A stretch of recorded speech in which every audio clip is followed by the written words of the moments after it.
marketing can be quite subtle. Most people using the internet are unaware that affiliate marketing exists, yet it's the reason behind a lot of the content on the internet. Therefore, one of the first things you should learn when getting started as an affiliate is how to identify affiliate sites. Once you start to spot affiliates, you'll realize exactly how persuasive affiliate marketing is, and it might just give you ideas for your own affiliate business. One of the places where affiliates are most obvious is in the paid advertisements on search engines like Bing or Google. These affiliates will be promoting their websites through these advertisements, paying for each person who clicks on their ad. The idea of this sort of marketing is that the money they earn in affiliate commissions is enough to pay for these advertisements, with a bit left over. However, because they have to pay for you to visit their site, you'll often find that they're a little more to the point than affiliates who don't have to pay for their traffic. Let's take an example from a Google search on the phrase "learn guitar." Look at the search results in Google. The ads along the right-hand side of the page are clearly marked ads, otherwise known as paid advertisements.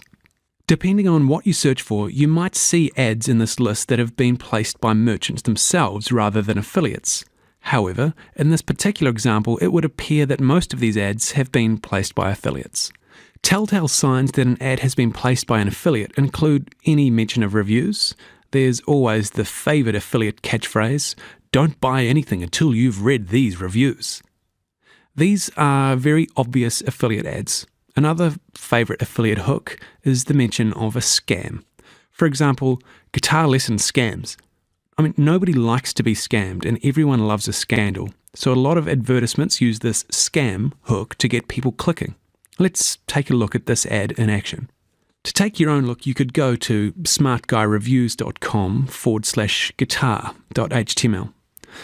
This site appears to be a review site built to target more than just the guitar lessons affiliate market.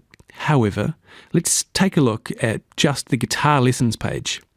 At the top of the page, they have a summary of the reviews, where they've given a number of affiliates' products ratings out of 5 stars, with a couple of brief points.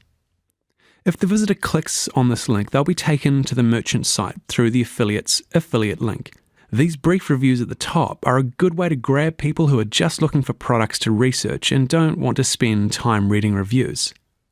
If you look a little further down the page, you'll see the full reviews of the products, for example, Learn and Master Guitar. All of the links on this page are affiliate links.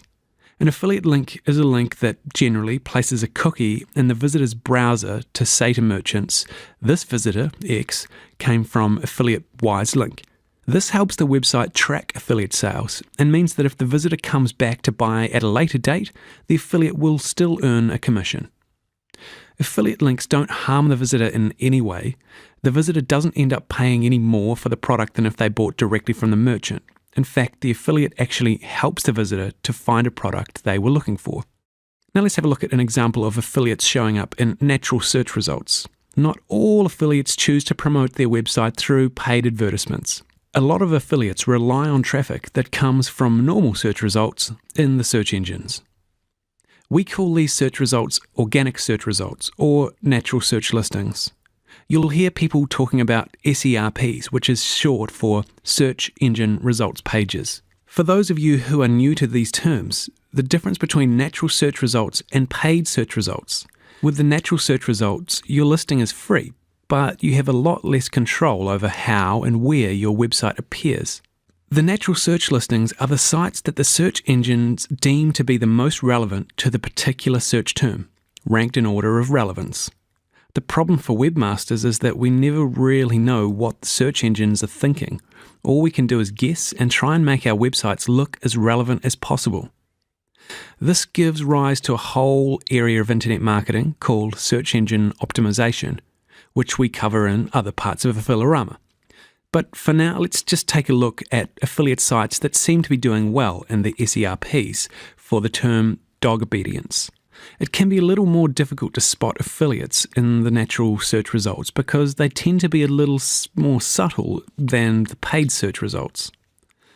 We've got a few here which look like they could either be affiliates or merchants selling their own lessons. For example, let's have a look at barkbusters.ca. It's a merchant site, but sites like dogobedienceadvice.com or dogobediencetrainingreview.com could be either merchant or affiliate sites. Reviews, free advice, and learn the best way are all tried and true methods affiliates employ to gain traffic. So let's have a look at the site offering free obedience training advice, which is dogobedienceadvice.com. If you take a look at the front page for this site, you can see that it seems to follow a fairly similar formula to the last website we looked at. Up front, they have a review of their top dog training guide, and further down the page, we find more reviews to other top-ranked products. All links to these guides will be affiliate links. Since this is an SEO site, there must be more content here. You can see that on the left panel, there is a list of articles about dog training, how to deal with jumping dogs, stopping chewing, digging, and so on. If you click on dealing with a whining dog, you're taken to a page with a lesson on stopping your dog from whining, and here go those recommended products again. Let's take a look at one more affiliate site from the natural search listings. I'll do a search for pet training in Google. If you follow through to the first listed item, you can see down the right-hand side that they're promoting a number of pet training ebooks. You can tell that they're likely to be affiliate products because if you were to click on them, you'll be taken to a completely different site. If you hover over the links, you'll sometimes, in your status bar, see, that's at the bottom of your browser, that the link looks a little convoluted with hop.clickbank.net in it. That means that the product comes from ClickBank, which is an affiliate network. You can also see some ads on the side that look like affiliate products too. This site doesn't seem to offer any reviews, they simply have a recommended column with some ads. Okay, let's have a look at the summary. In this lesson, you've learned how some affiliates are making money in a few different markets, deriving traffic from paid search listings and from natural search listings. A few things you can use to spot obvious affiliate sites are, sites comparing and reviewing products are often affiliate sites. Sites promoting products or services they did not create are often affiliates. Catchphrases like reviews, ratings, learn the truth, scams, for example, often indicate affiliate sites. So using this information, you can now hopefully quickly and easily identify some other affiliate sites out there on the internet, which can be great for giving you your own tips and tricks for building your own affiliate business. That's all we've got time for, and we'll see you again for the next video lesson soon.